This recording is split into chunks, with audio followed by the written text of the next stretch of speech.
आवाज येतोय ना? आवाज येत नाही का properly?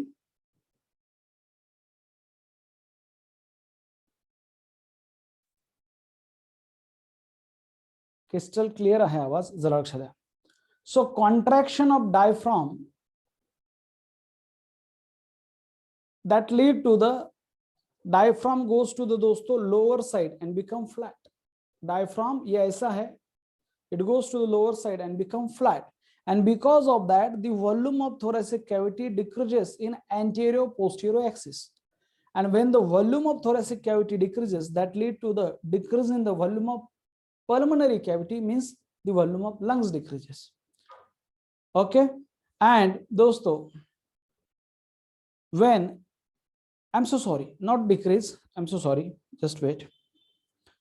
When diaphragm contract, it goes on lower side and become flat, so there is an increase in the volume of thoracic cavity in AP axis or anterior posterior axis, and that increase in the volume of thoracic cavity causes similar increase in the volume of pulmonary cavity, और lungs की volume increase हो जाएगी. And जब pulmonary cavity की volume increase होती है तो pressure inside the pulmonary cavity decreases, और प्रेशर जब पल्मोनरी कैविटी के अंदर डिक्रीज हो जाएगा, it become lower than the atmospheric pressure.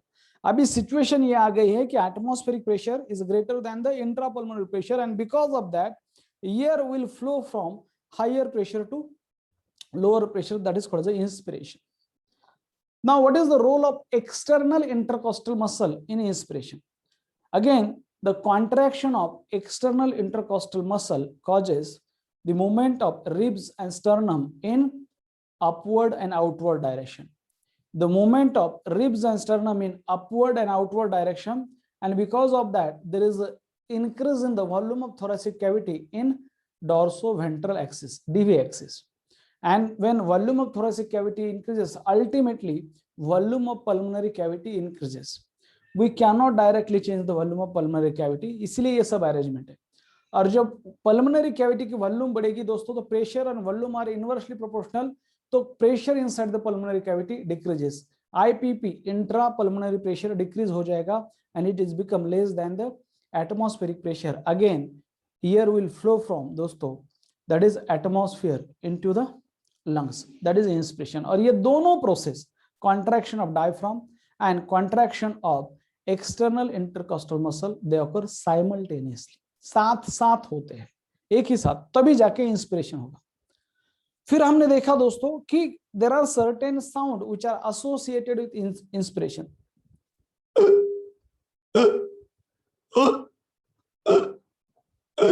What is this? This is called दोस्तों हिक्कप. What is this? ये क्या है?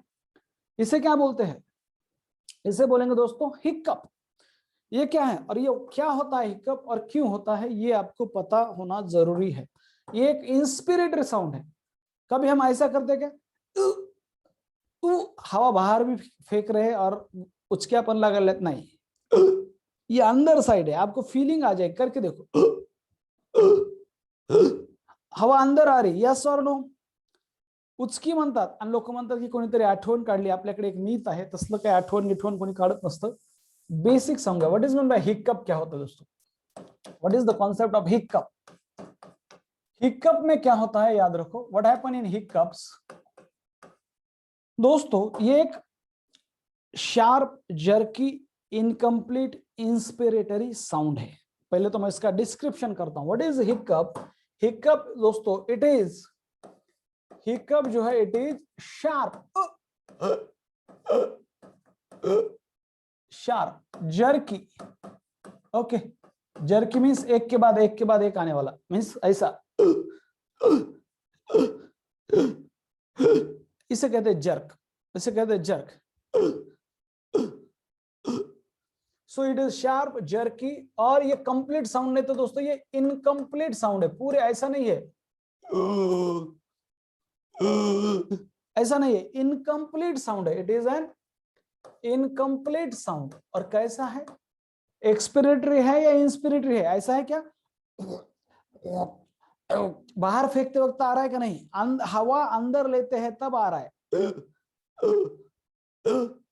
So it is sharp jerky incomplete inspiratory sound है hiccup. Wow, it is an inspiratory sound. Okay, exact क्या होता है body के अंदर, ये जब हिक्कप आता है तो एग्जैक्ट क्या होता है दोस्तों, ये बहुत इंपॉर्टेंट है। There is a sudden contraction of diaphragm, diaphragm का सडन कॉन्ट्रैक्शन होता है, और contraction of diaphragm lead to inspiration.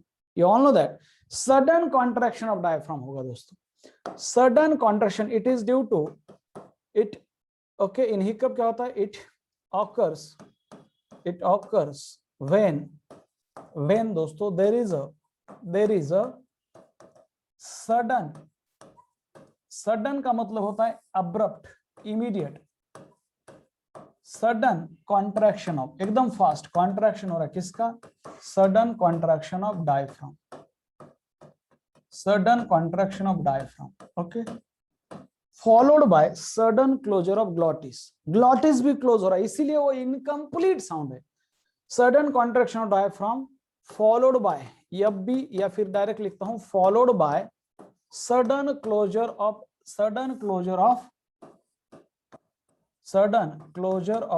glottis. You all know that what is meant by glottis. Glottis is the opening of trachea और it is दोस्तों opening of larynx. इसकी वजह से हो रहा है, पर ऐसा क्यों हो रहा है? Why there is a sudden contraction of diaphragm followed by sudden contraction of glottis?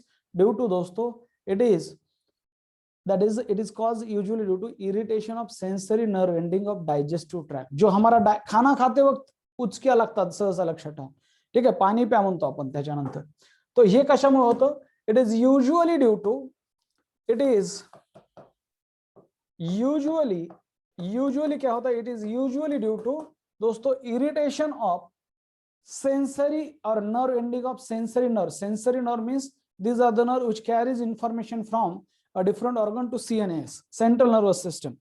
तर त्याचं जर का लक्षात ठेवा इरिटेशन झालं, ज्या की डायजेस्टिव्ह ट्रॅकला सप्लाय करायला त्यावेळेस होतं, ते लक्षात ठेवा.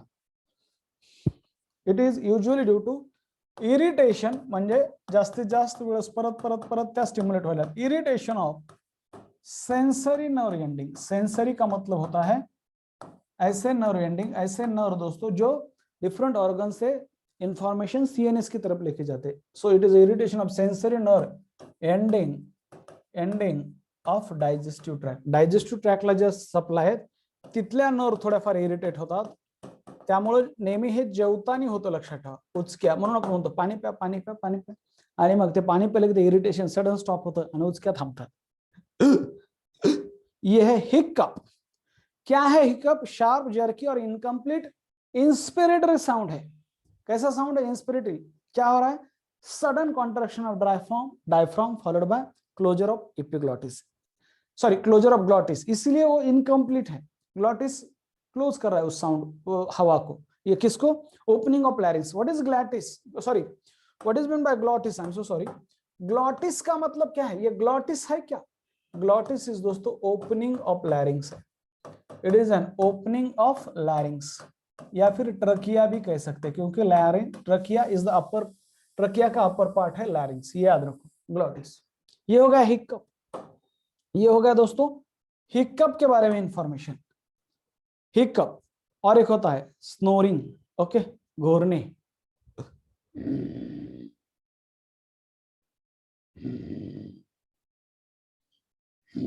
तुम्हाला काय वाटतं? आप मुझे बोलो. जर्क मतलब झटका. यस. स्नोरिंग क्या है आप मुझे बताओ, ये इंस्पिरेटरी नॉइज है या एक्सपिरेटरी नॉइज है? क्यों होगा? क्या है ये? क्या है snoring? What is mean bye snoring दोस्तों? स्नोरिंग आपको क्या लगेगा, ये इंस्पिरेटरी है या एक्सपिरेटरी है? सोचो, इंस्पिरेटरी है या एक्सपिरेटरी है? ओके, शॉर्टेज ऑफ ऑक्सीजन की वजह से नहीं है. स्नोरिंग दोस्तों बहुत सारे, अगर आप स्लीप में नहीं अभी करना चाहोगे तो इट विल बी एक्सपिरेटरी लगेगा आपको.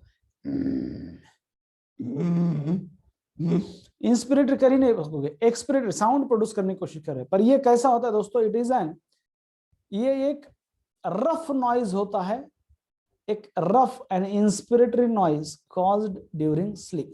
ये क्या है दोस्तों? ये स्नोरिंग क्या है? It is, what is snoring? Snoring क्या है दोस्तों? Snoring is, it is, what is snoring? घोरणे, it is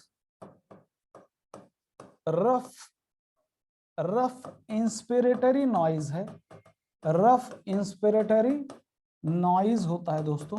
okay, rough inspiratory noise occurred during sleep, occurred during sleep, occurred during sleep, that is a snoring। क्यों होता है ऐसा, क्यों है दोस्तों? इट इज बिकॉज ऑफ, ये क्यों होता है? It is because of vibration of vocal cord in sleep. Okay, vibration of जो वोकल कॉर्ड है, जो साउंड प्रोड्यूसिंग ऑर्गन है, वो तो है लैरिंग्स, साउंड बॉक्स कहते हैं उसे, और उसमें होते हैं वोकल कॉर्ड। और वोकल कॉर्ड की जो मूवमेंट है दोस्तों, लाइक दिस, या ऐसी मूवमेंट होती रहती है। और जब ये वोकल कॉर्ड वाइब्रेट होने लगेंगे तब जाके आता है snoring. It is due to दोस्तों, ये स्नोरिंग क्यों होता है? It is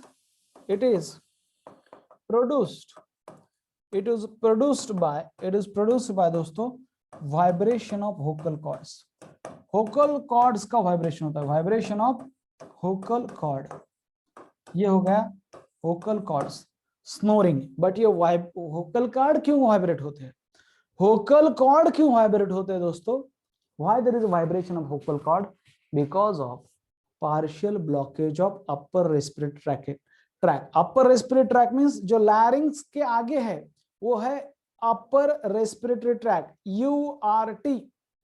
URT, upper respiratory tract.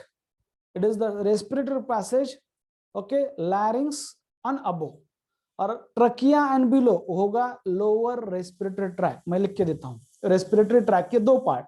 So it is produced by vibration of vocal cord. और ये वाइब्रेशन ऑफ वोकल कॉर्ड क्यों होता है दोस्तों? Why there is vibration of vocal cord? Due to partial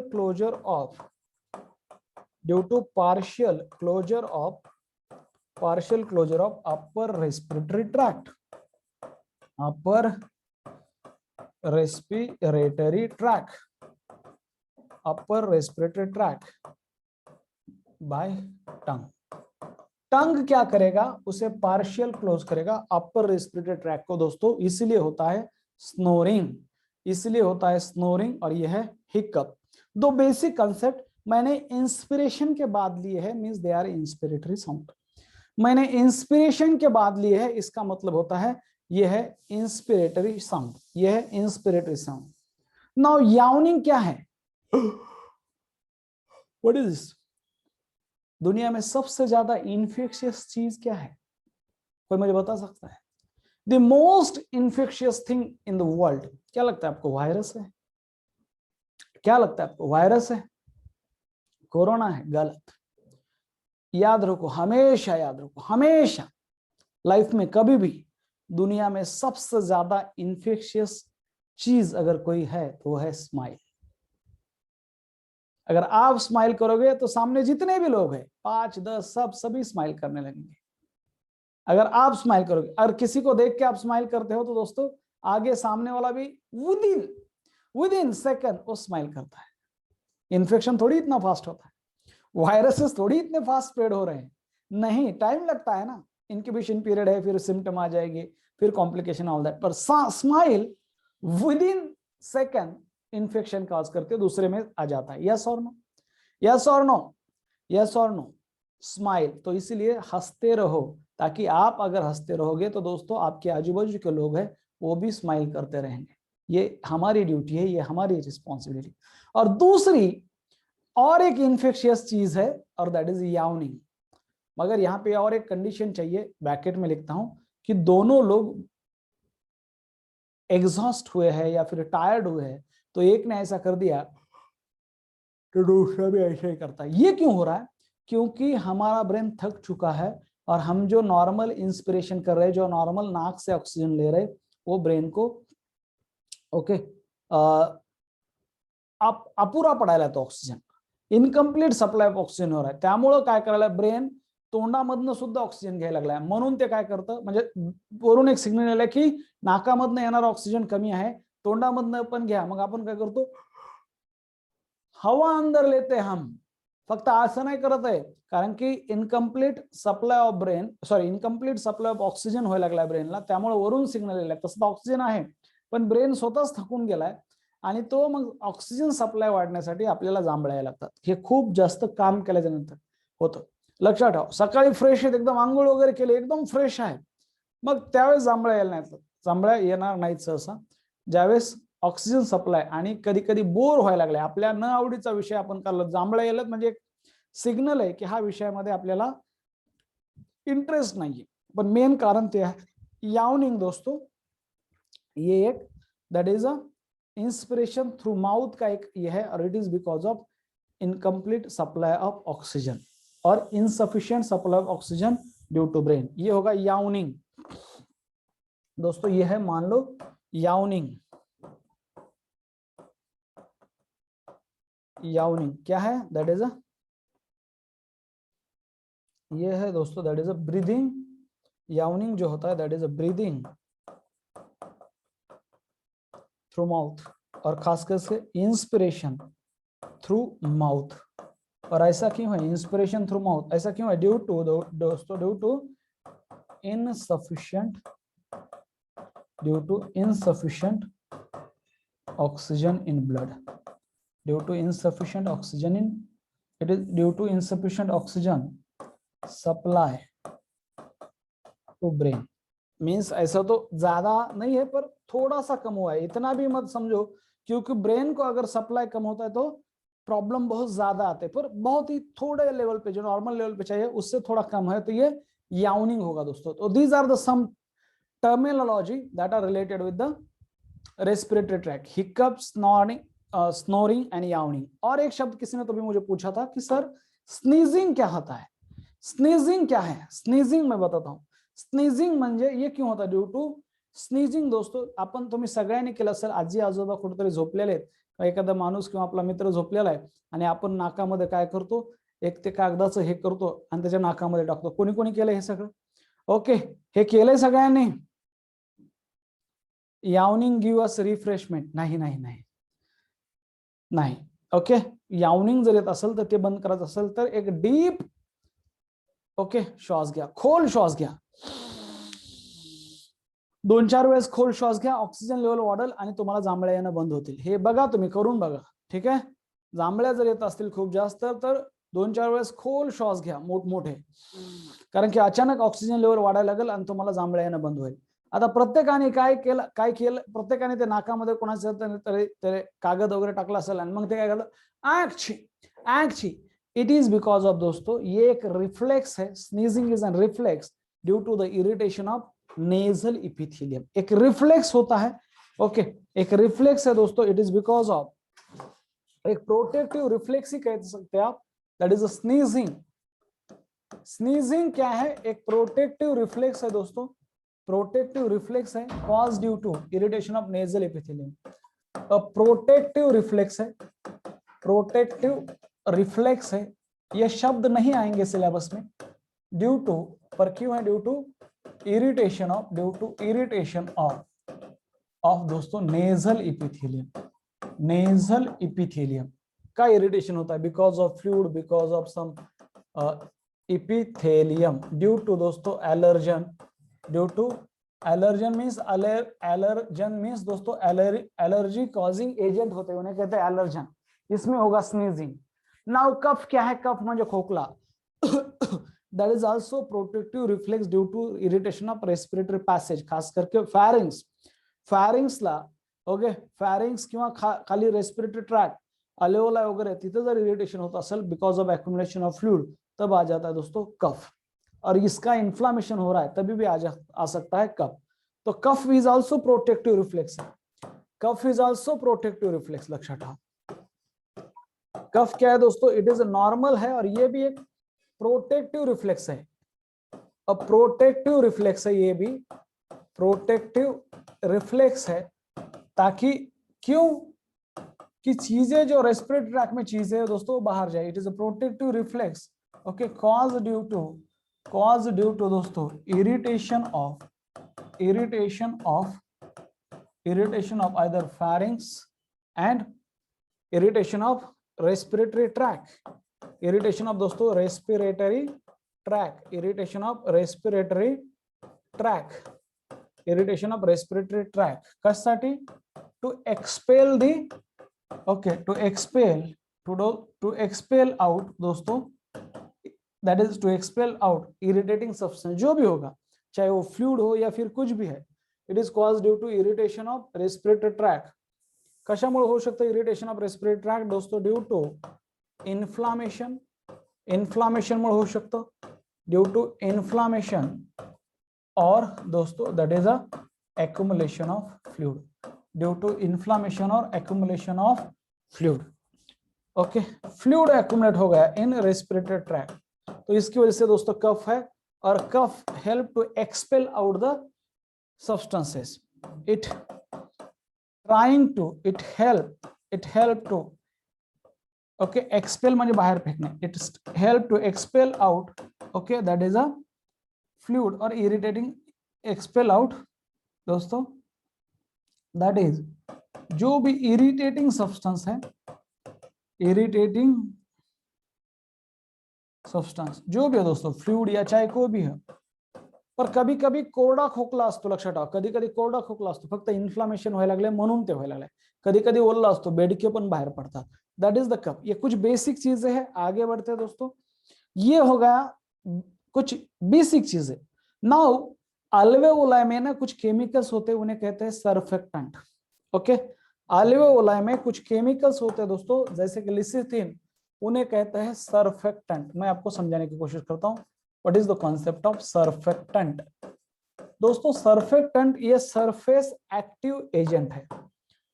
surfactant क्या होते हैं? These are surface active agent है, surface active agent in alveoli of lungs, in alveoli of lungs. lungs के alveoli में एक सरफेस एक्टिव एजेंट है दोस्तों, इसका जो केमिकल है it is made up of lecithin.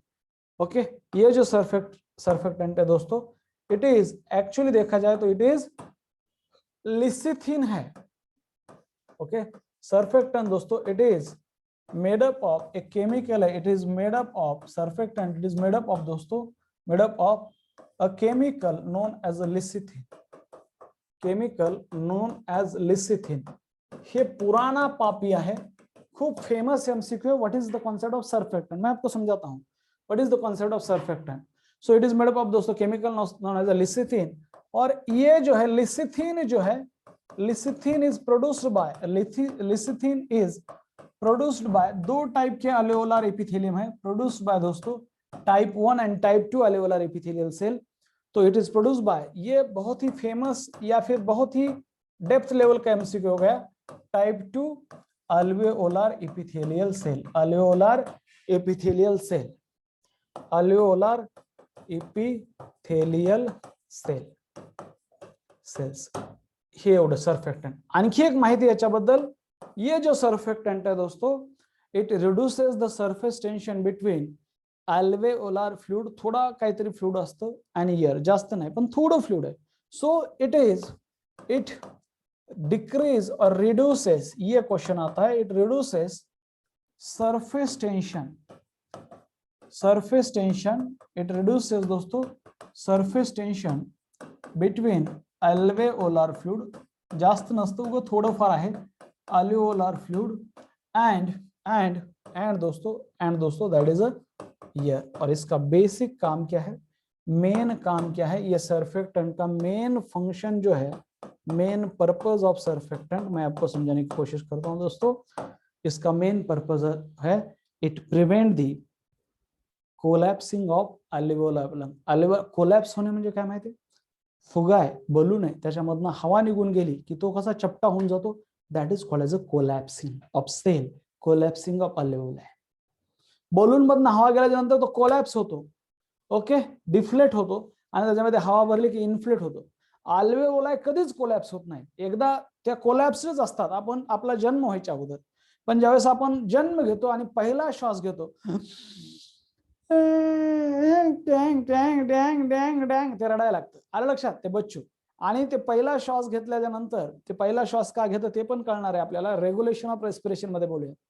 Okay, why, what is the basic cause of that first breath, क्यों first breathing होती है दोस्तों, ये भी देखेंगे. पर उसका काम होता है, एक बार वो अल्वेओलाई फूल गए फिर बाद में वो कभी कोलैप्स नहीं होंगे, और उसे कोलैप्स होने से प्रिवेंट करते हैं दोस्तों ये सर्फेक्टेंट। सो सर्फेक्टेंट का मेन काम है, याद रखो, इट प्रिवेंट, सर्फेक्टेंट दोस्तों it prevent collapsing, it prevent collapsing of alveoli of lungs, alveoli of lungs, alveoli of lungs दोस्तों। ये है कॉन्सेप्ट ऑफ सर्फेक्टेंट। ओके, ये है concept of surfactant. A surface active agent होता है in alveoli of lungs, it is made up of chemical lecithin, ये भी याद रखो। टाइप 2 alveolar epithelial सेल इसे सिक्रेट करते हैं। ये सरफेस टेंशन को रिड्यूस करता है between alveolar fluid and air, और ये क्या करता है, prevent the collapsing of alveoli of lungs, it prevent the collapsing of alveoli of lungs. Now please pay attention. Okay, now please pay attention.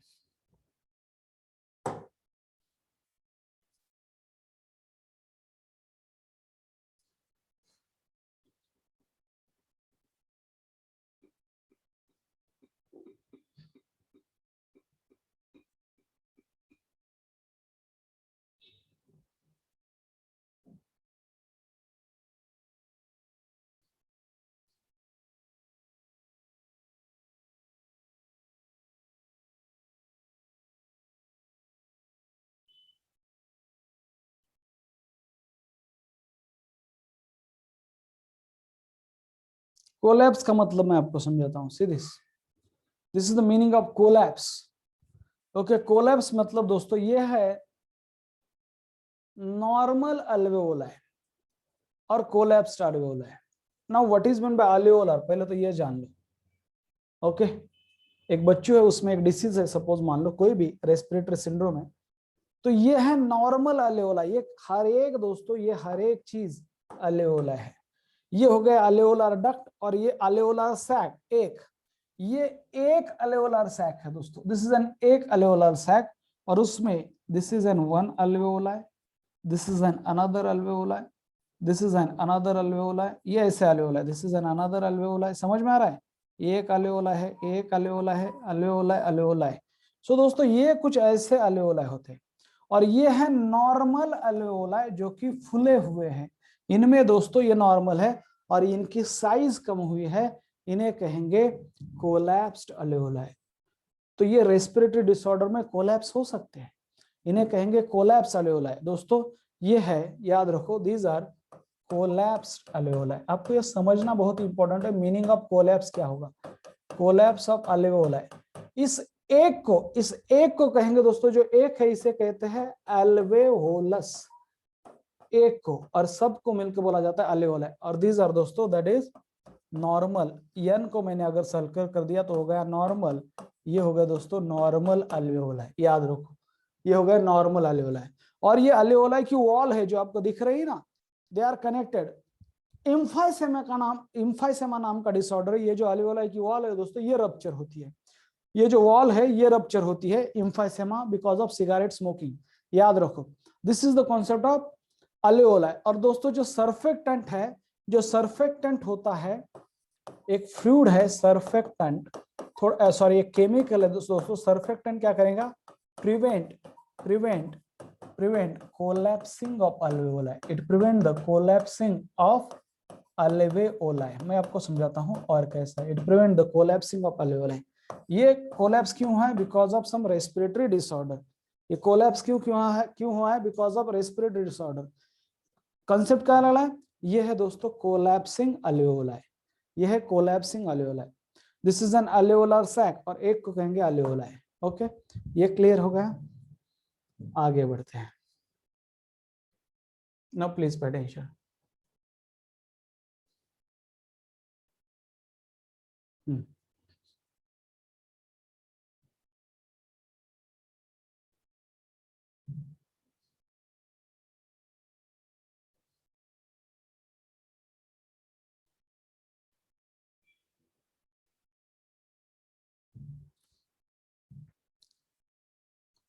Now मान लो ये है दोस्तों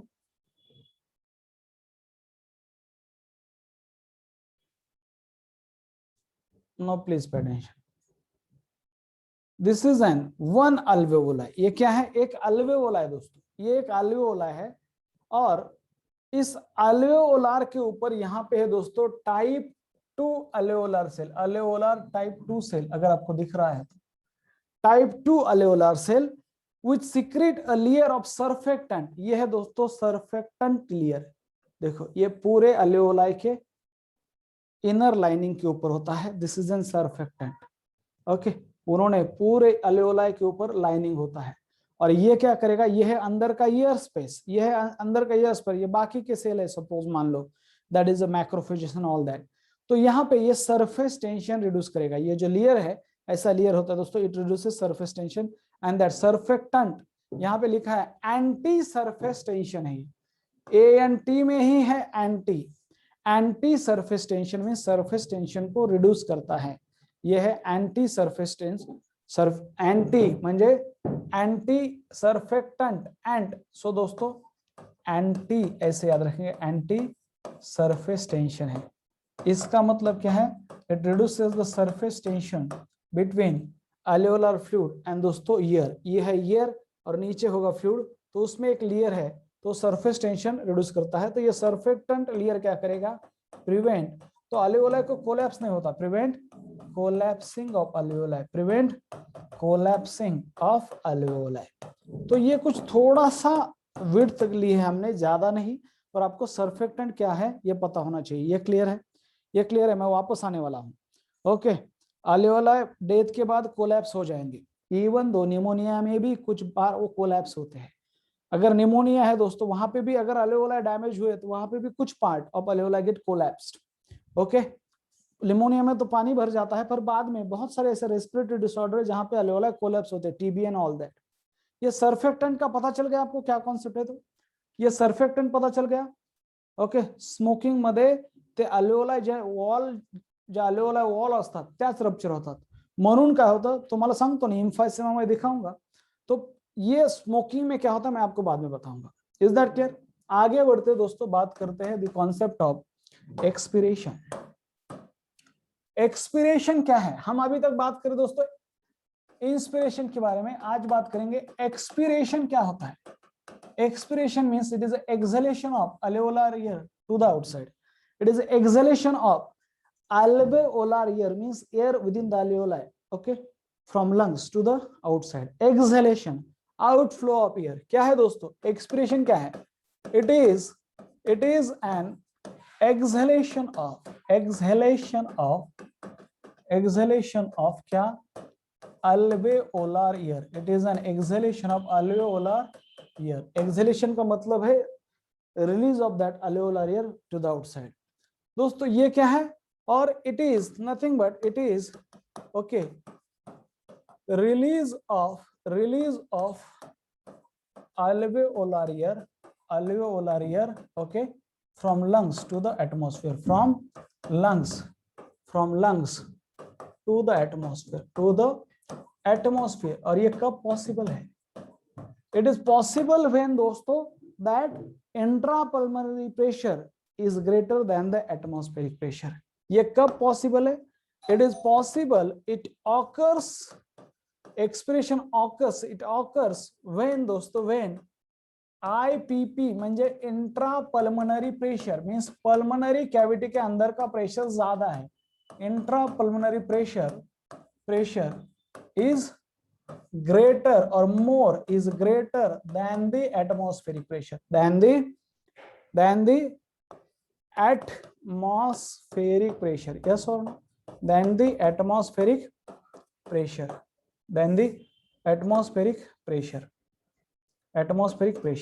तभी जाके एक्सप्रेशन हो जाएगा, तभी जाके एक्सप्रेशन होगा। मान लो दोस्तों ये है अल्वेओलाई, मान लो ये है alveoli, okay, this is N alveoli दोस्तों, दिस इज एन अल्वेओलाई और लंग्स, यहां से मान लो ये है CO2 रिच एयर बाहर जा रहा है दोस्तों फ्रॉम अल्वेओलाई, ये है atmosphere, this is N atmosphere, और दोस्तों मान लो ये है अल्वेओलाई, और व्हाट इज दिस, ये है अल्वेओलस सिंगुलर, ये है अल्वेओलस या फिर लंग्स, या फिर दोस्तों बात करेंगे दैट इज ये है लंग्स। सो लंग्स से एयर बाहर जा रहा है दोस्तों, दिस इज एन एक्सप्रेशन। कब होगा, जब ये जो है दोस्तों, ये जो यहाँ पे हाई प्रेशर है, यहाँ पे हाई प्रेशर रहेगा, there is a higher pressure, pressure कैसा रहेगा लंग्स में, हायर प्रेशर, और एटमॉस्फेयर में दोस्तों लोअर प्रेशर होगा, तभी जाके एक्सपिरेशन पॉसिबल है। ट्रू और फॉल्स? तभी जाके एक्सपिरेशन पॉसिबल है। और एयर विल फ्लो फ्रॉम दोस्तों higher pressure to lower pressure. Yes और नो? यस और नो? आगे बढ़ते हैं, यस और नो? आगे बढ़ते हैं। तो ये एक्सपिरेशन में दोस्तों किसका रोल है? नो डाउट ये पैसिव प्रोसेस होती है, पर यहाँ पे इट इज दोस्तों याद रखो, it is a passive process है। Expiration is passive process. जो डायफ्राम और ये एक्सटर्नल इंटरकॉस्टल मसल वो रिलैक्स भी होने लगेंगे तो दोस्तों एक्सपिरेशन हो जाएगा। Normal expiration is passive process. मैं समझाता हूं, आगे बढ़ते हैं। तो होगा क्या दोस्तों?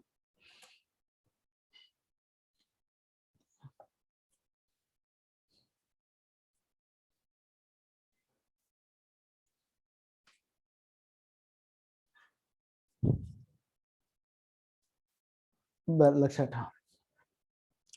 सो दोस्तों बात करें दैट इज एक्सपिरेशन की, नंबर 1 बात करेंगे एक्सपिरेशन में, that is a role of diaphragm. बहुत ही सिंपल सी बात है, रोल ऑफ डायफ्राम। तो क्या होता है दोस्तों एक्सपिरेशन में? दैट इज कुछ चीजें इंपॉर्टेंट है, that is a relaxation of diaphragm causes relaxation of diaphragm. अगर डायफ्राम रिलैक्स होता है तो दोस्तों it moves upward and it moves upward and become arched. Arched म्हणजे बाणासारखा, आर्चरी, धनुष्य बाणासारखा। Okay, it is arched upward. होगा क्या? रोल ऑफ डायफ्राम में बात करेंगे दोस्तों, नंबर 1 चीज दैट इज रिलैक्सेशन होगा, रिलैक्सेशन ऑफ डायफ्राम। जब डायफ्राम रिलैक्स होता है, रिलैक्सेशन ऑफ डायफ्राम। ओके, जब डायफ्राम रिलैक्स होगा, रिलैक्सेशन ऑफ डायफ्राम दोस्तों, relaxation of muscles of diaphragm और muscle fibre of diaphragm, relaxation of muscle fibre, क्योंकि डायफ्राम खुद एक मसल है, मसल फाइबर्स ऑफ डायफ्राम। अगर उसके मसल फाइबर रिलैक्स होते हैं दोस्तों एंड डायफ्राम एंड सो इसकी वजह से क्या होगा दोस्तों? दूसरी बात, it so diaphragm moves upward. ये बहुत इंपॉर्टेंट है, डायफ्राम जो है दोस्तों, diaphragm moves upward, upper side पे जाएगा, moves upward and become arched. हे खूप जास्त महत्वाचं। Diaphragm become arch like this, archery, धनुष्यबाण, diaphragm become arch like this दोस्तों। ये इंपॉर्टेंट है, that is relaxation of muscle fibre of diaphragm moves upward and become arch. आता त्याच्यामुळे काय होईल? लक्षात ठेवा, the volume of thoracic cavity increase होईल का डिक्रीज होईल? Now tell me, what will happen to the volume of thoracic? Diaphragm वर गेलाय, कालचा व्हिडिओ आठवतो का? काय होईल सांगा? Decrease. That will lead to दोस्तों, it lead yellow oblique means it lead to decrease in volume of thoracic cavity. It lead to decrease in volume of thoracic cavity की वॉल्यूम कम हो जाएगी। It lead to decrease in volume of thoracic cavity. Now thoracic cavity की volume कम हुई है तो फिर क्या होगा दोस्तों? If volume of thoracic cavity decreases, क्या हो जाएगा? What will happen to the volume of pulmonary cavity? So दोस्तों इसकी वजह से there is a decrease in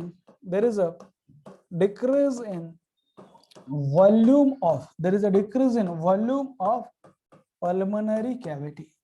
pulmonary cavity की वॉल्यूम भी डिक्रीज हो जाएगी, लंग्स की वॉल्यूम भी डिक्रीज हो जाएगी। फिर दोस्तों लंग्स की वॉल्यूम डिक्रीज होती है तो what will happen to the pulmonary pressure? Pulmonary pressure क्या हो जाएगा? बोलो, what will happen to pulmonary pressure? बोलो दोस्तों, that is intra pulmonary pressure will increase. So it lead to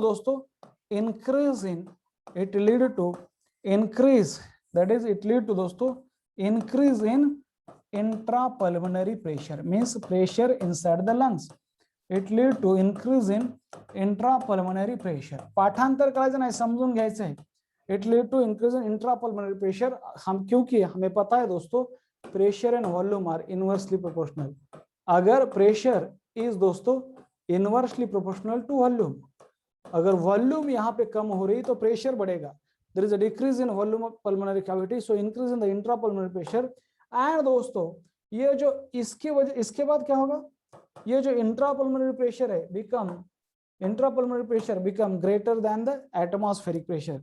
इसकी वजह से क्या हो जाएगा दोस्तों, दैट आईपीपी म्हणजे intra pulmonary pressure, IPP means intrapulmonary pressure or pressure inside the lungs, pressure in intrapulmonary pressure become more than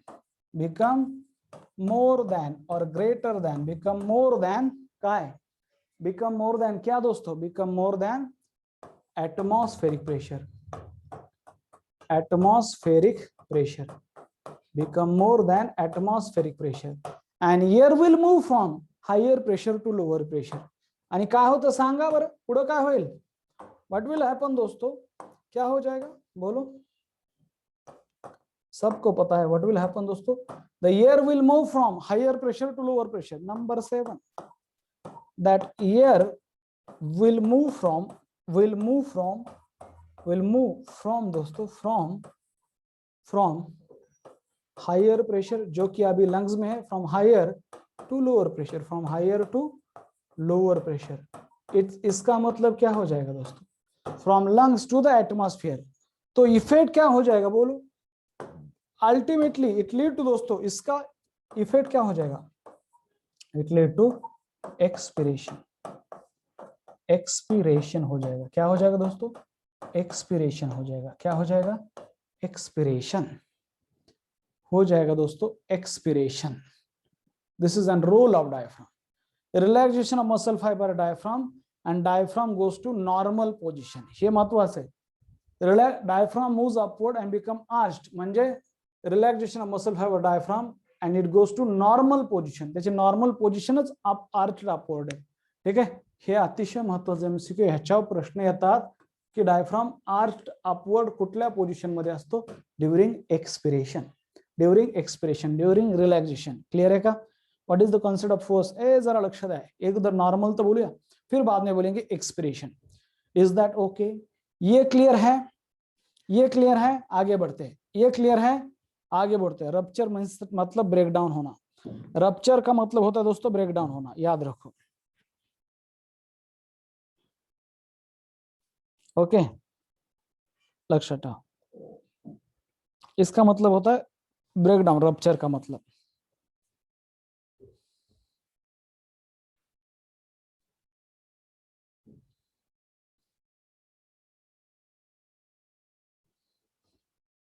आता जरा लक्ष द्या, पुढे जाऊया.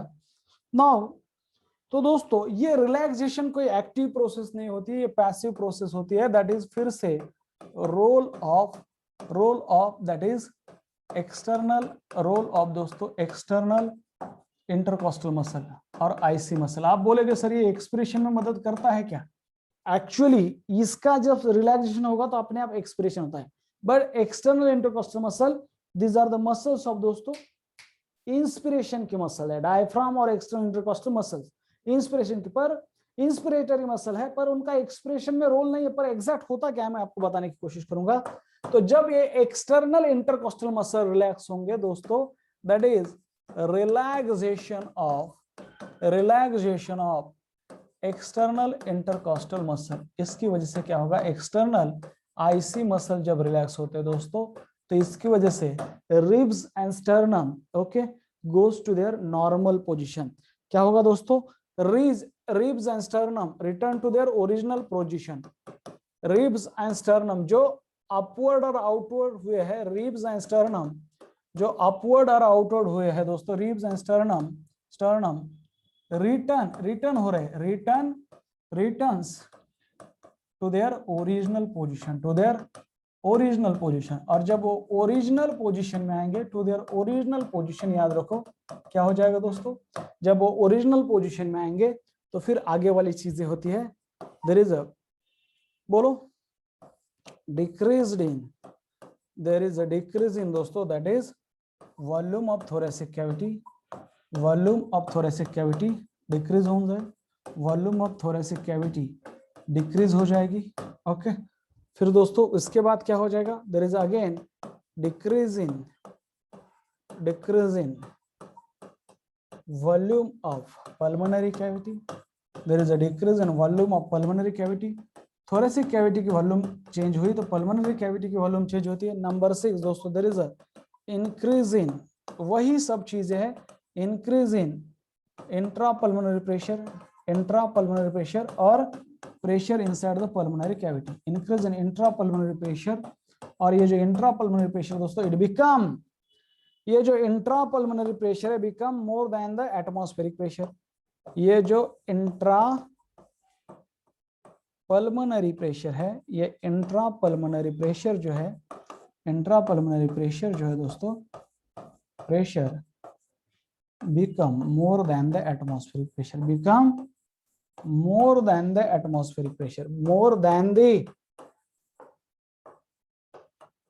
atmospheric pressure. शब्दावर लक्ष्य वत्सला teacher, more than the atmospheric pressure। और जब ये सपोज अभी ईयर कहां से कहा जाएगी दोस्तों, air will move from, air कैसे मूव होती है दोस्तों, that air will move from higher pressure to lower pressure, air will move from higher pressure to lower pressure, याद रखो। That is air will move from, will moves from दोस्तों, from, that is it will moves from higher to lower pressure, higher to lower pressure. मतलब क्या higher to lower pressure का मतलब क्या है, मतलब क्या हो जाएगा, it will lead to expiration, पर ये एक्टिव है क्या, नहीं, ये रिलैक्सेशन हो रहा है। Okay, expiration, it will lead to दोस्तों, that is expiration, it will lead to expiration, समझते, it will lead to expiration.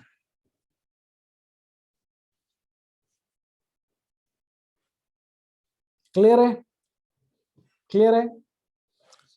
ये जब रिलैक्स हो रहे हैं तब हो रहा है दोस्तों, ये जब रिलैक्स हो रहा है ना तब ये हो रहा है, याद रखो, ये जब रिलैक्स हो रहे हैं तब, ये कोई एक्टिव प्रोसेस नहीं है। ओके, इनका मेन रोल है दोस्तों, दैट इज इंस्पिरेशन में, इनका जो मेन रोल है वो इंस्पिरेशन में है, ना कि एक्सपिरेशन में। किसका, एक्सटर्नल इंटरकोस्टल मसल और डायफ्राम का। इज दैट क्लियर, अभी क्लियर है। Now what is the concept, role of, किसी ने पूछा है कि इंटरकोस्टल मसल का रोल क्या है, what is the role of एक इंटरकोस्टल मसल, उसका रोल है दोस्तों, जो फोर्स्ड एक्सपिरेशन में उसमें रोल होता है।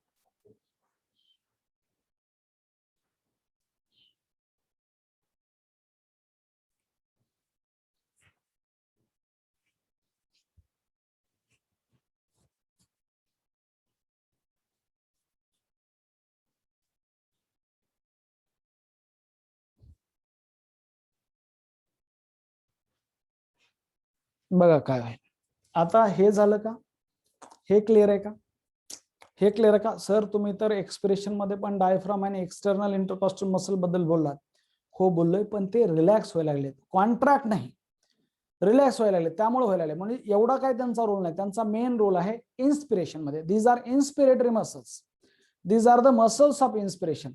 नाउ बात करते हैं कि दोस्तों what will happen, what is the role of internal intercostal muscle और what is the concept of forced expiration. दोस्तों we have ability to strengthen the breathing, जो ब्रीदिंग हम स्ट्रेंथन कर सकते हैं दोस्तों। ओके, ये नॉर्मल हम जो अभी कर रहे हैं वो नॉर्मल इंस्पिरेशन और एक्सपिरेशन है, और जब हम प्राणायाम करते हैं ये क्या होता है दोस्तों, ये फोर्स्ड इंस्पिरेशन होगा, यह है फोर्सफुल इंस्पिरेशन। इसके लिए डायफ्राम और एक्सटर्नल इंटरकोस्टल मसल है, पर कुछ एडिशनल मसल भी लगेंगे, वो छोड़। और जो ये हम करते हैं दोस्तों,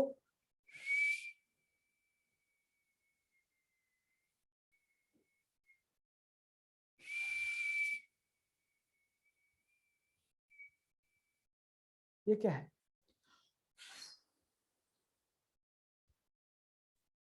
ये हो गया फोर्सफुल एक्सप्रेशन, ये हो गया फोर्सफुल एक्सप्रेशन। फोर्सफुल एक्सप्रेशन का कॉन्सेप्ट समझ लो दोस्तों, फोर्सफुल एक्सप्रेशन का कॉन्सेप्ट समझ लो। फोर्सफुल एक्सप्रेशन का कॉन्सेप्ट मैं आपको समझाने की कोशिश करता हूं, नो प्लीज पे अटेंशन। एक डायग्रामेटिकली देखिए दोस्तों, एग्जैक्ट क्या है, एग्जैक्ट क्या है forceful expression. Now please pay attention. मान लो कि दोस्तों सपोज मान लो तीन चीजें मैं आपको समझाने की कोशिश करूंगा, तीन चीजें।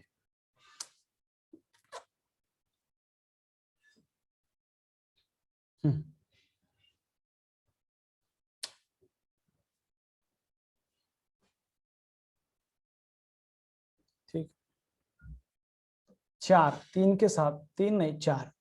मान लो ये है इंस्पिरेशन दोस्तों, this is N concept of normal inspiration. तब जाके थोरेसिक कैविटी और पल्मोनरी कैविटी की वॉल्यूम कैसे रहेंगी हम ये देखेंगे। सपोज ये है नॉर्मल इंस्पिरेशन, और इस नॉर्मल इंस्पिरेशन में दोस्तों मान लो ये नॉर्मल इंस्पिरेशन में ये है वॉल्यूम ऑफ थोरेसिक कैविटी, और this is then volume of pulmonary cavity. This is an volume of thoracic cavity और वॉल्यूम ऑफ पल्मोनरी कैविटी। ये थोड़ी ऐसी है, ये इंक्रीज हुई है।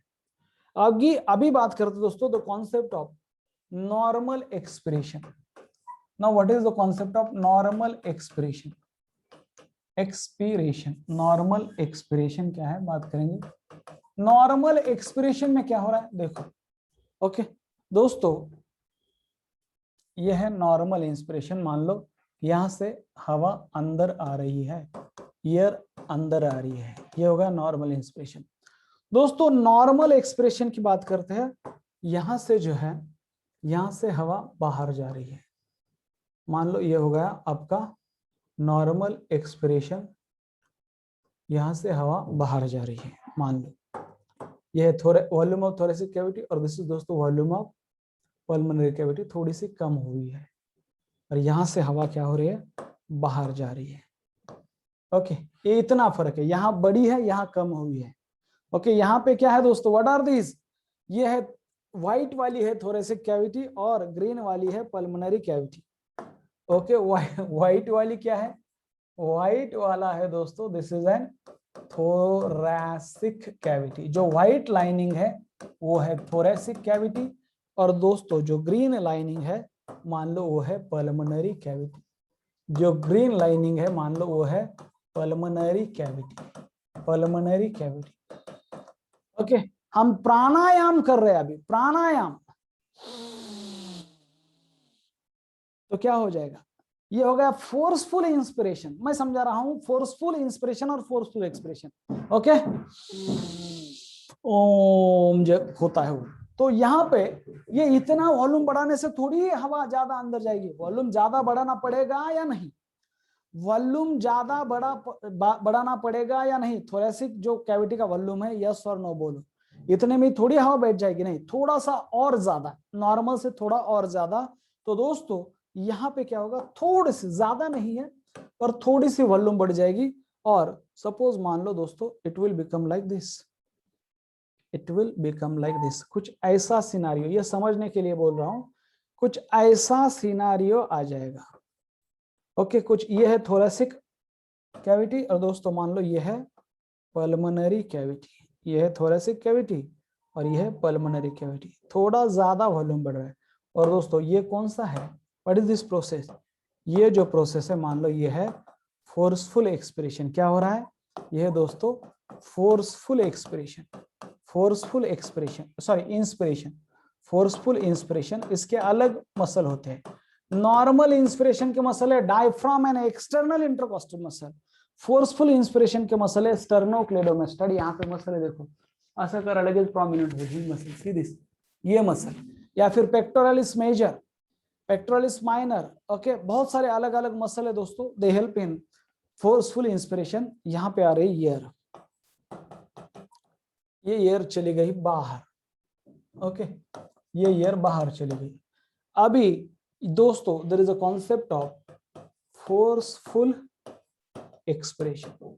फोर्सफुल एक्सप्रेशन का मतलब क्या है, तो थोरेसिक कैविटी और पल्मोनरी कैविटी इससे भी छोटी हो जाएगी, यस और नो। फोर्सफुल एक्सप्रेशन में थोरेसिक कैविटी और पल्मोनरी कैविटी, ये जो नॉर्मल एक्सप्रेशन है इससे भी छोटी हो जाएगी या नहीं, यस और नो बोलो। Answer is yes, answer is yes. और it will look like this, ये कुछ इस तरीके से लगेगा दोस्तों। It will look like this. मान लो ये है थोरेसिक कैविटी की वॉल्यूम हो गई है, और मान लो ये है पल्मोनरी कैविटी की वॉल्यूम। मान लो ये है वॉल्यूम ऑफ पल्मोनरी कैविटी की। और दोस्तों this is N process of forceful expression, means ज्यादा एयर बाहर जा रही है। ये दोस्तों फोर्सफुल एक्सप्रेशन है। अभी क्लियर है? थोड़ा सा अभी क्लियर है या नहीं? अभी क्लियर है या नहीं? तो इसमें अगर हमें और थोरेसिक कैविटी की वॉल्यूम कम करनी है तो सिर्फ एक्सटर्नल इंटरकॉस्टल मसल रिलैक्स नहीं, तो कोई ऐसी मसल चाहिए जो ये थोरेसिक कैविटी की वॉल्यूम कम करे। कुछ ऐसे मसल चाहिए जो थोरेसिक कैविटी की वॉल्यूम और ज्यादा कम करे। और हमें फोर्सफुल इंस्पिरेशन करना है तो ये डायफ्राम और एक्सटर्नल इंटरकॉस्टल मसल काफी नहीं है, कुछ और भी ज्यादा मसल चाहिए जो इसकी वॉल्यूम बढ़ाए, थोरेसिक कैविटी की वॉल्यूम बढ़ाए। दोस्तों ये फोर्सफुल इंस्पिरेशन फोर्सफुल एक्सप्रेशन आगे सिलेबस में है। मैं आपको शुरू करता हूं what is the concept of forceful expression के साथ, फोर्सफुल एक्सप्रेशन के साथ। Okay, now please pay attention. आगे बढ़ते हैं, that is called as the in depth concept. मला वाटतं वेळ झालाय, अरे बापरे थांबूया, वेळ झालाय का? आय एम सो सॉरी, 9:51 झाले, आय एम सो सॉरी। ह्याला म्हणायचं डुबून जाणं तुमच्या लेक्चरमध्ये, तुमच्या कॉन्सेप्टमध्ये। तुम्हाला वेळेचं भान राहिलं नाही पाहिजे, लक्षात ठेवा। लोक म्हणले पाहिजे पागल झाले हे पोर, 11वी सायन्सला गेले येड्यासारखं करायला, पुस्तक पुस्तक पुस्तक पुस्तक। ओके, चिटकून राहायचंय खुर्चीला आणि आपल्या ध्येयाला, चिटकून सोडायचं नाही। जब तक फोडेंगे नहीं तब तक छोडेंगे नहीं। हा लक्षात ठेवा। हे कळालं? आता फोर्सफुल एक्सप्रेशन बद्दल मला बोलायचं होतं। मग कुठल्या मसल आहेत तर तुम्ही जरा इमॅजिन करा, हे तुमचं जे ऍब्डॉमन आहे ना, ह्या ऍब्डॉमन मध्ये ना वेगवेगळ्या मसल असतात। जे सिक्स पॅक म्हणतो ना, ती वेस्टिजियल मसल आहे, ती बिनकामाची आहे। वेस्टिजियल मसल आहे, ते सिक्स पॅक तयार होतात। ती खऱ्या मसल्स आहेत हे बघा, अशा ऑब्लिक मसल असतात। असं तुमच्या शर्टला तुम्ही स्वेट शर्ट घालते कधी, स्वेट शर्टला असं तिरपे खिशात इमॅजिन करा, किंवा तुमच्या खिशामध्ये कसे आपण तिरपे हात टाकतो अशी। तर इथं एक एक्सटर्नल ऑब्लिक आणि इंटरनल ऑब्लिक मसल असतात, ऍब्डॉमिनल। एक्सटर्नल ऑब्लिक आणि इंटरनल ऑब्लिक ऍब्डॉमिनल मसल्स आहेत। त्यांचं जर कॉन्ट्रॅक्शन झालं, बघा काय होईल तर, बघा क्या हो जाएगा? डायफ्राम ऊपर जाएगा नीचे, यही बोलो। अगर ये एब्डोमिनल मसल में कॉन्ट्रैक्ट करता हूं तो डायफ्राम की मूवमेंट क्या होगी, अपवर्ड या डाउनवर्ड? आप सोचो और बोलो क्या हो रहा है, आपको क्या लग रहा है, क्या हो रहा है? Okay, diaphragm will move upward.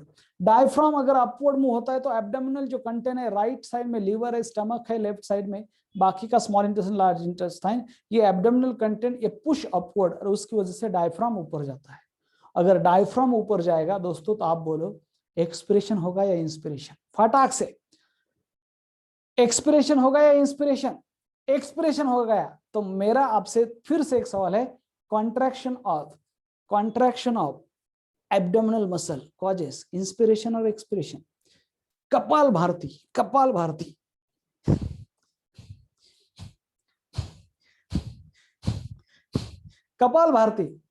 भाती है, सॉरी भारती नहीं, कपाल भाती में क्या होता है, कॉन्ट्रैक्शन ऑफ एब्डोमिनल मसल होता है। तो एक्सप्रेशन होगा या इंस्पिरेशन? क्या होगा? एक्सप्रेशन। नॉर्मल या फोर्सफुल? नॉर्मल या फोर्सफुल? फटाक से नॉर्मल या forceful? Yes, that is the concept. So which muscle are responsible for forceful expression? Abdominal muscle, internal और एक्सटर्नल ऑब्लिक एब्डोमिनल मसल, और एक दूसरे दोस्तों internal intercostal muscle.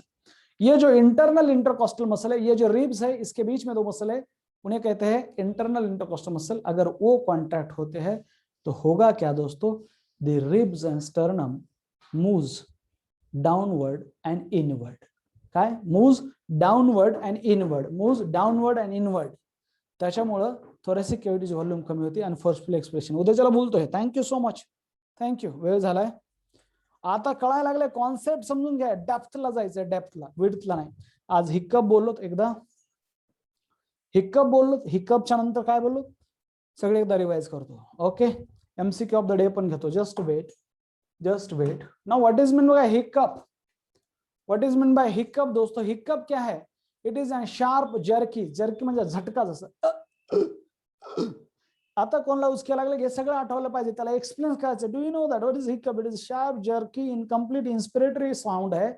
It occur when there is a sudden contraction of diaphragm followed by sudden closure of glottis, and it is usually due to irritation of sensory nerve ending of digestive tract. जेवतानाच येतात, कारण की digestive ट्रॅक्टला जे nerve supply आहे, digestive ट्रॅक्टला जो nerve supply त्याचे जे nerve ending आहेत, sensory काय असतं हे सांगल. सेन्सरी नर्व म्हणजे ज्या नर्व वेगवेगळ्या ऑर्गन कडनं सीएनएस कडे इन्फॉर्मेशन घेऊन जात असते. स्नोरिंग कोणी जर घोरत असेल तर सांगायचं it is because of vibration of vocal cord. और क्यों वोकल कॉर्ड वाइब्रेट हो रहा है? क्योंकि जो अपर रेस्पिरेटरी ट्रैक है इसको पार्शियली क्लोज किया है टंग ने. याउनिंग क्या है? Breathing through mouth due to insufficient supply oxygen supply to brain. Okay. फिर दोस्तों मैंने कहा स्नीजिंग, अ प्रोटेक्टिव रिफ्लेक्स है due to irritation of nasal epithelium due to allergen. Allergy मुळे होतो. कफ अगेन ये प्रोटेक्टिव रिफ्लेक्स है cause due to irritation of respiratory tract or due to inflammation or accumulation of fluid. It help to expel out irritating substances. J fluid वगैरे असले. Surfactant काय? एक सर्फेक्ट active agent असतो अल्वेओलायच्या inner लाइनिंगला, तो line करतो. लिसिथिन न बनलेला आहे. अल्वेओलायचे जे टाइप 2 अल्वेओलार एपिथेलियल सेल आहेत ते त्याला सिक्रेट करतात, आणि हा अँटी सर्फेक्टंट आहे. काय आहे हा? काय आहे सांगा?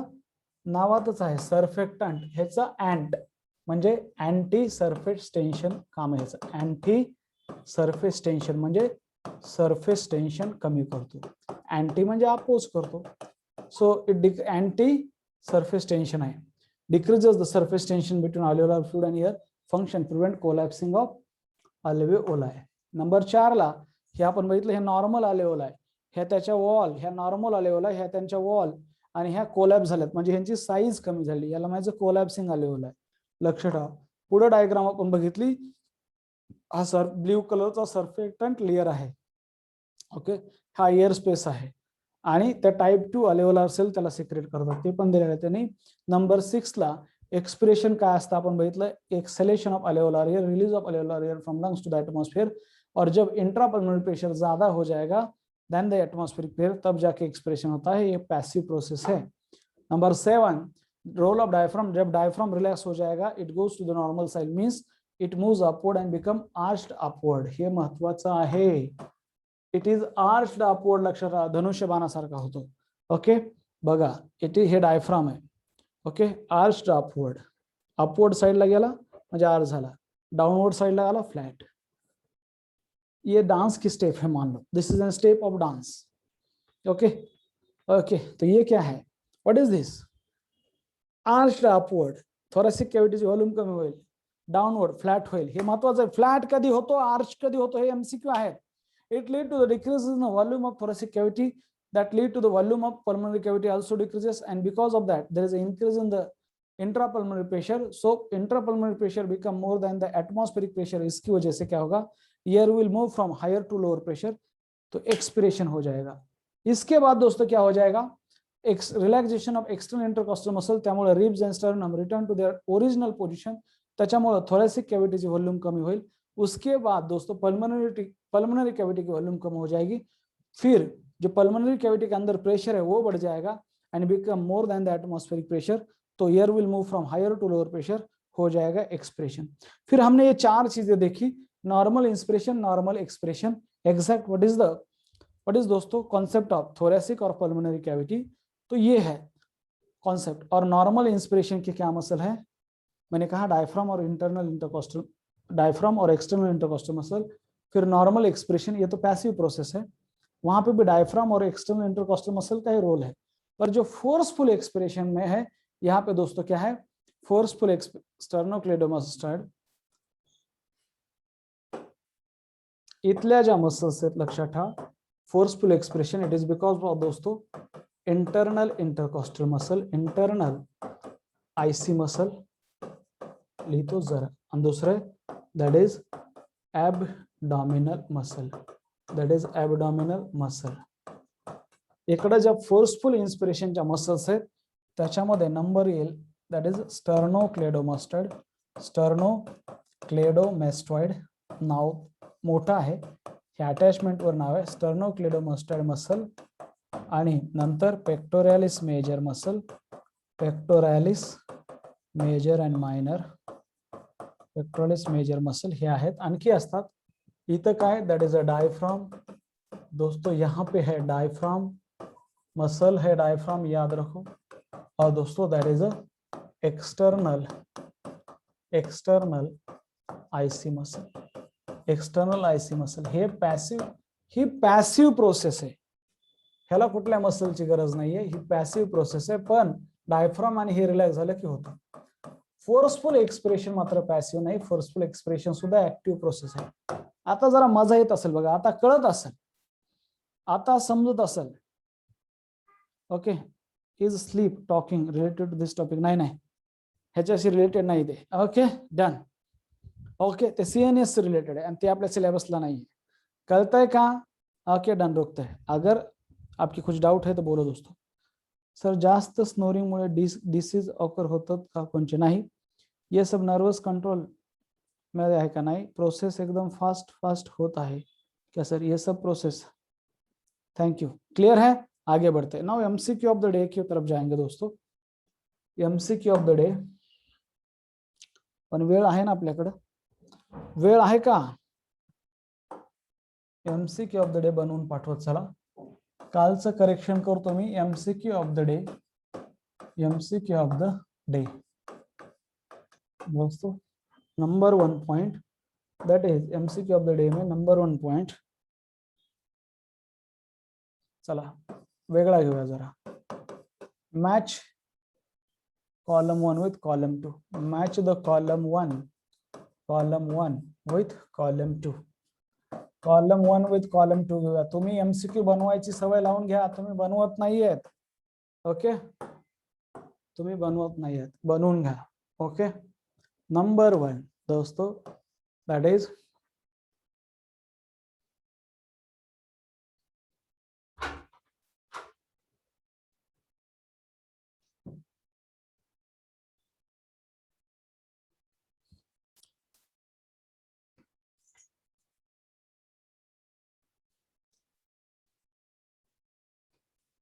चला, match the column 1 with column 2.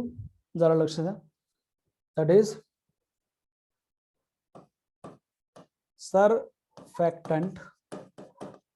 surfactant number 1. number 2, that is external intercostal muscle, external intercostal muscle. number 3, that is a internal intercostal muscle.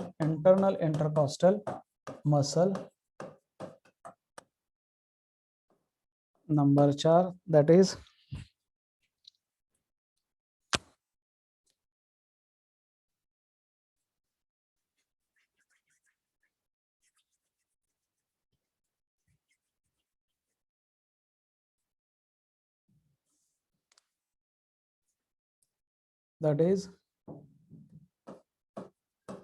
larynx. बघूया चला.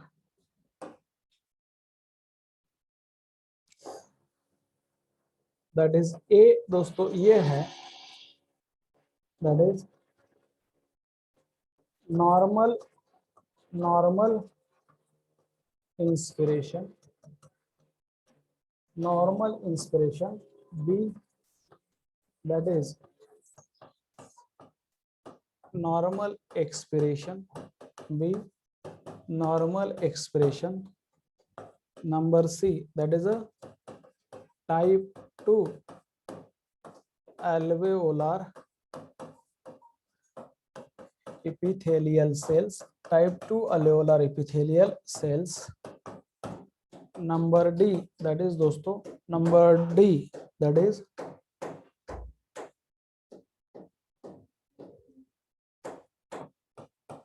hyaline cartilage.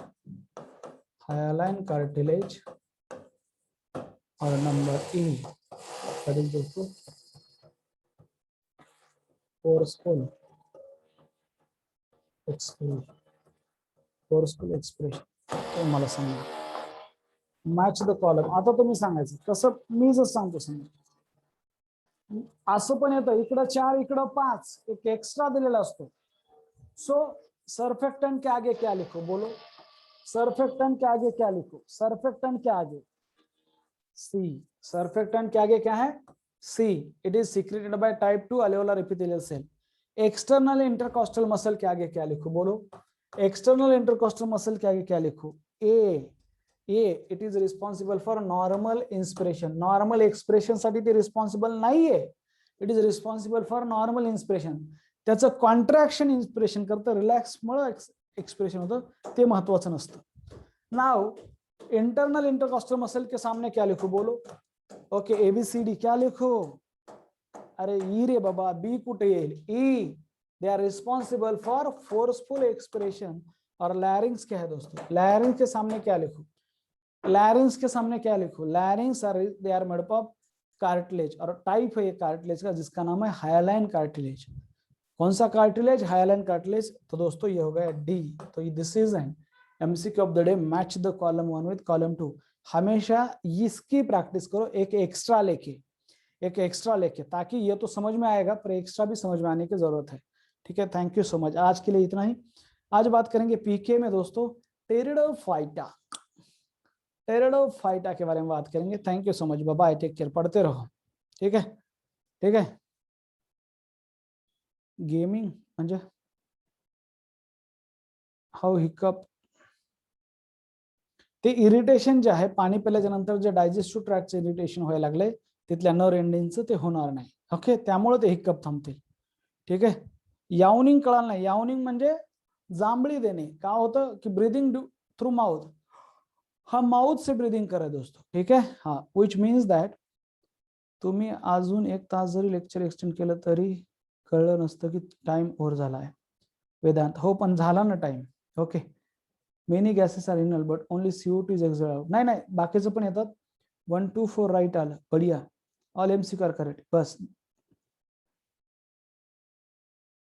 पीडीएफ लगेच सेंड करतो तुमच्या समोरच. ट्रकिया वर्क ऑफ सर्फेक्टंट तिकडे नसते, surfactant तिकडे नाही, सर्फेक्टंट फक्त अल्वेओलाई मध्येच आहे, ट्रकिया मध्ये नाहीये. सगळे राईट आले, बढिया. 3 MCQ सांगा ना, 1 2 3 4. Bye bye bye. वेळ झालाय, तुमचं 10:15 लेक्चर आहे ना, तुमचं 10:15 लेक्चर आहे ना, आपण थांबूया. ते दुसऱ्याच्या लेक्चर मध्ये डिस्टर्ब होतो. We will feel sleepy after yawning. हा, स्लीपी म्हणजे काय, ब्रेनला ऑक्सिजन कमी चाललाय ना, यावनिंग मुळे ते जांभळे येत नाहीत, लक्षात ठेवा. बेसिक झोप येण्याचं कारण की काय होतं तुम्हाला सांग का, नाईटला ना काही स्लीप हार्मोन रिलीज होतात. त्याचं एक्झाम्पल आहे, फॉर एक्झाम्पल दोस्तों उसमें से एक है दैट इज अ मेलाटोनिन. कोणता मेलाटोनिन, मेलाटोनिन, ये स्लीप हार्मोन है. कुछ कॉर्टिसॉल भी रिलीज होते हैं, तो स्लीप इंड्यूस करते हैं. जसं जसं अंधार होईल बाहेर एन्व्हायरमेंट मध्ये, ते हार्मोन रिलीज होतात आणि आपल्याला झोप यायला लागते. पण आपण ऍक्टिव्हली जागायचा प्रयत्न करतोय. So I always recommend you don't go against the nature. Don't go against the nature. नेचरनं आपल्याला रात्री झोपवण्यासाठी बनवलंय, तर रात्री झोपा, दिवसा काम करा. दिवसा जास्त ब्रेन ऍक्टिव्ह असतो, त्याचा युटिलाइज करा. लोक म्हणतात दिवसा डिस्टर्ब होतो. अरे स्वतःला एवढं मजबूत करा की डिस्टर्ब कशाने केलाच नाही पाहिजे. ध्येयावर तुमचं एवढं प्रेम पाहिजे लक्षात, की तुम्हाला डिस्टर्ब होत नाही. तुम्ही किती त्या इंटेन्सिटी ना त्याच्याशी जुडलेला आहे, त्याच्यावर सगळं डिपेंड असतं लक्षात.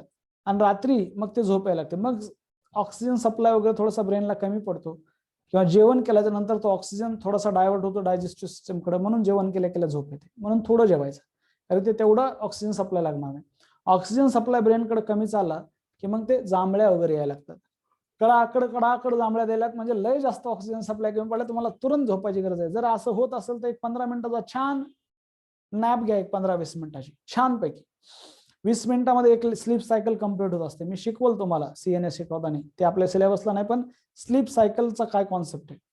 20-22 मिनिटात एक स्लीप सायकल कम्प्लीट होते. 20 मिनिटात झोपून उठलात लगेच फ्रेश वाटतं. तुम्हाला आलं लक्षात. हा,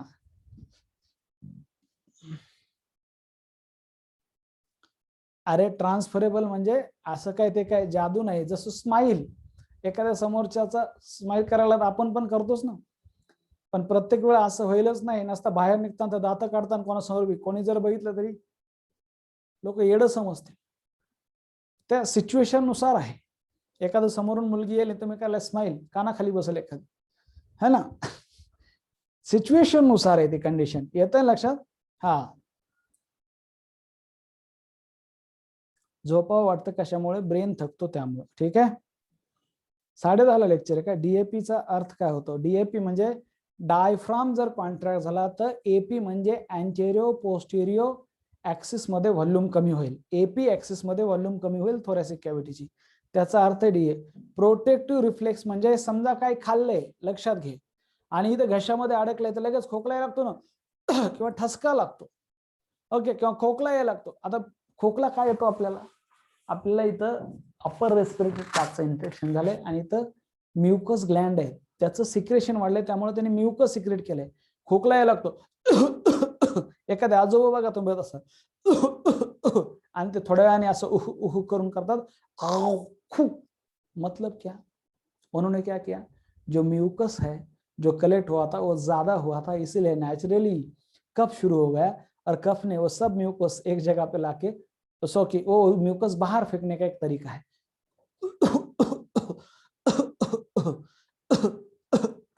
और फिर एक बार